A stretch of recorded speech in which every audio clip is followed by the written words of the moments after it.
house, but also extremely old. The walls were cracked, and just about everything was covered in dirt, but 8-year-old me didn't care. I was just excited to explore the new house to see what it had to offer with my brothers. We didn't even mind that we had to do it while cleaning the place. Our first day there was spent moving our stuff in and cleaning what would become our bedrooms. My brothers and I were excited when we found out that we'd actually get our own rooms. We spent the entire day decorating our rooms. Adam, our eldest brother at 12 years old, got a bedroom that was almost as big as our parents'. Eric, my 10-year-old brother and the middle child of the family, got a pretty decent room with a nice view of the neighborhood through the window. As for me, being the youngest sibling, I, of course, got the smallest and shittiest room on the top floor, right under the attic. I didn't mind, though. I was just glad that I'd no longer have to listen to my brother snoring every night. I went to bed on my first night there, feeling hopeful for the next day. We had about a week until we would have to start going to the new school our parents enrolled us in, and I was thinking of ways to make the best of it. For once, I wanted to go to sleep early, so I'd have more energy to do things the next day. But sleep didn't come easy to me that night. As I laid on my new bed trying to force myself to sleep, I heard the sound of old wood creaking from somewhere nearby. I'm a light sleeper, so I just laid there with my eyes wide open, waiting for it to go away. At first, I thought it was just the house settling itself, or just the old wood creaking under the weight of its own age. But the more I listened, the more I was able to pinpoint where the sound was coming from. It seemed to be concentrated above me, in the ceiling.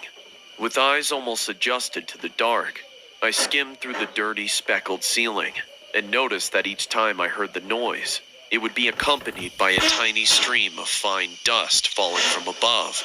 Mice in the ceiling, I thought, or maybe raccoons. I always wanted to see one up close. I put exploring the attic on my to-do list for the next day. When the next morning came, I ate breakfast with my parents before they went to work. Once they were gone, Adam and Eric called me over to the backyard for a round of tag before I could finish my meal. I scarfed down the eggs and bacon and took a couple of bites in the toast before leaving the rest of it on the plate to go play with my brothers. Our game of tag went about as well as you'd expect from an 8-year-old going up against kids who were 2 and 4 years older than him. I got tagged almost immediately and spent the next hour desperately trying to catch up to my older brothers in our enormous backyard. They had some fun laughing and teasing me at first, but started to feel sorry for me after a while and called off the game.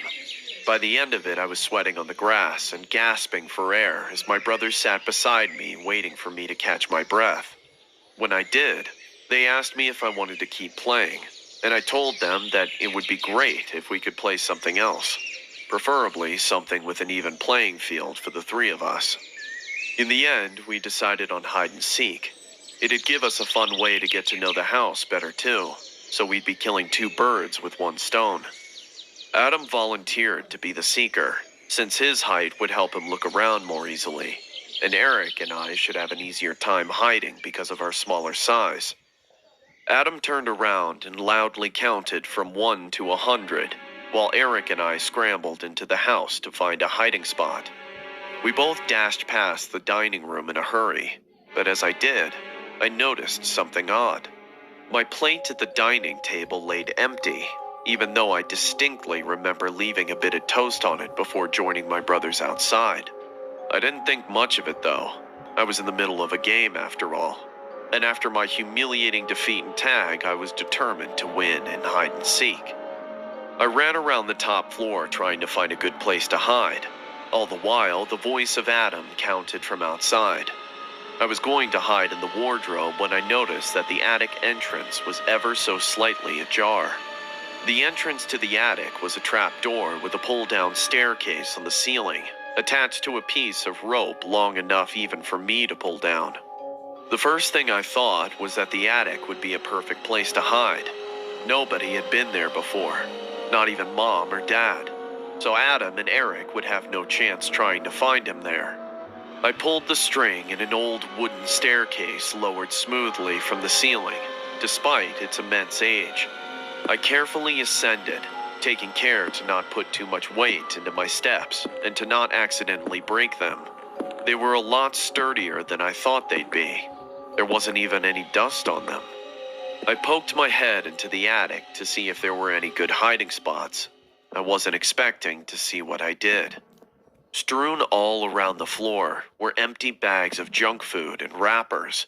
There was also a trail of dark brown crumbs from toasted bread that led deep into the shadows of the attic. I could even hear the sound of the toast crunching as something or someone was eating it in the attic. I thought that it was probably just the raccoon I'd heard the night before and followed the trail of toasted breadcrumbs with my eyes and waited for them to adjust to the darkness.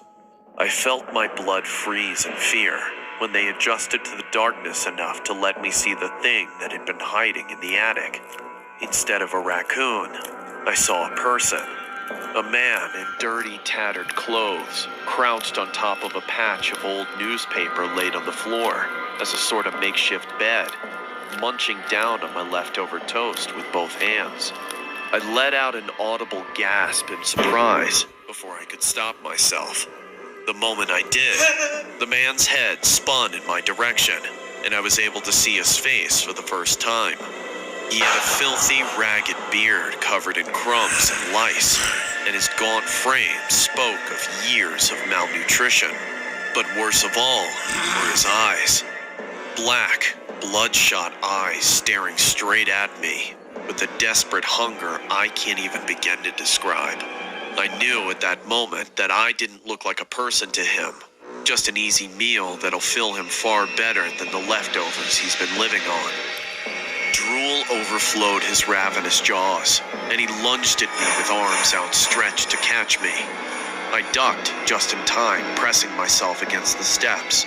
The man flew over me and tumbled down the old staircase. I took the opportunity to make a run for it as fast as I could. I found Adam still searching for Eric and I in the living room, and quickly told him the situation. He took me outside and called the police on his phone. We were able to wait outside in safety until the police came by to search the house. Eric wasn't so lucky. When the police searched the house for our intruder, they found him hunched over Eric's eviscerated body in the master bedroom, holding a knife he stole from the kitchen. He was pulling out my brother's organs one by one from a wide slit in his abdomen and eating them with the ferocity of a starving animal.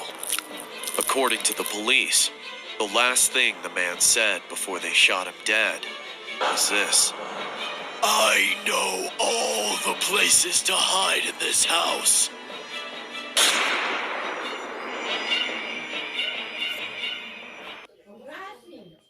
Oh my god.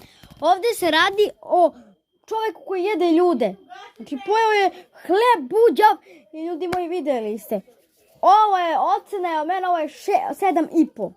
Napišite mi dole komentare vašu ocenu. Pozdrav!